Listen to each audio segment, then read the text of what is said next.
Exodus chapter 33.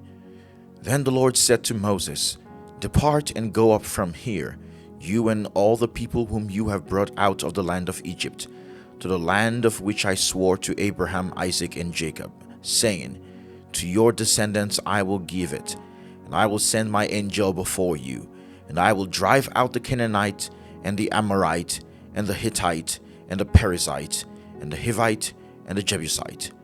Go up to a land flowing with milk and honey, for I will not go up in your midst, lest I consume you on the way, for you are a stiff-necked people. And when the people heard this bad news, they mourned, and no one put on his ornaments. For the Lord had said to Moses, Say to the children of Israel, You are a stiff-necked people. I could come into your midst in one moment and consume you.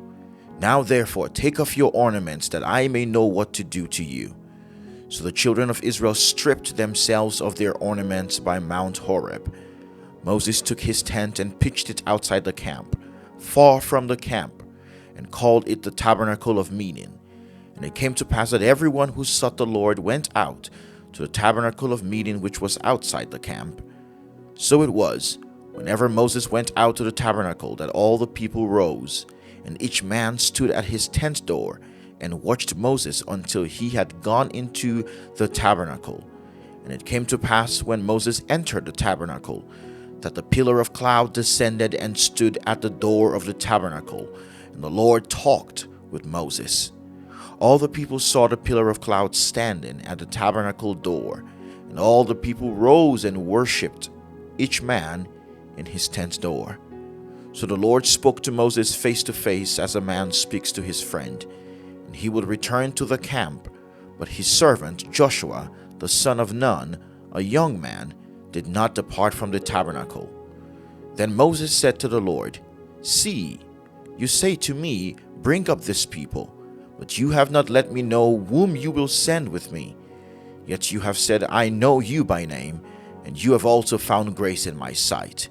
Now therefore, I pray, if I have found grace in your sight, show me now your way, that I may know you, and that I may find grace in your sight, and consider that this nation is your people. And he said, My presence will go with you, and I will give you rest. Then he said to him, If your presence does not go with us, do not bring us up from here. For how then will it be known that your people and I have found grace in your sight, except you go with us? So we shall be separate, your people and I, from all the people who are upon the face of the earth. So the Lord said to Moses, I will also do this thing which you have spoken, for you have found grace in my sight, and I know you by name. And he said, Please show me your glory.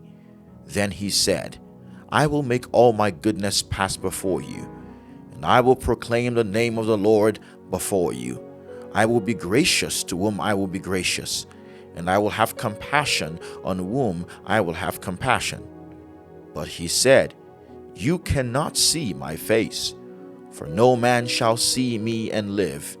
And the Lord said, Here is a place by me, and you shall stand on the rock. So it shall be, while my glory passes by, that I will put you in the cleft of the rock, and will cover you with my hand while I pass by. Then I will take away my hand, and you shall see my back, but my face shall not be seen. This is Exodus chapter 33. Thank you for reading God's Word with us today. Join us tomorrow for the reading of Exodus chapter 34. God bless you.